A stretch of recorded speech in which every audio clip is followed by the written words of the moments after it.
Hi! In front of me is Samsung Galaxy Tab S9 FE, and today I would like to show you how you can change default apps.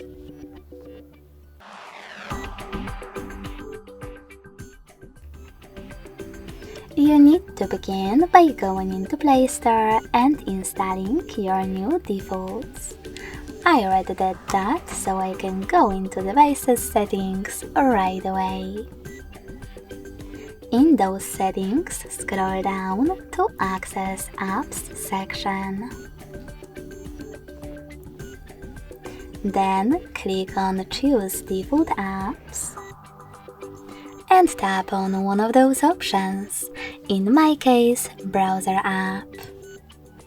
Lastly, click on your new downloaded one to apply it and go back. So when I do that, as you can see, my default app has changed. Thanks so much for watching. If you enjoyed this video, don't forget to leave a like, comment and subscribe. Bye!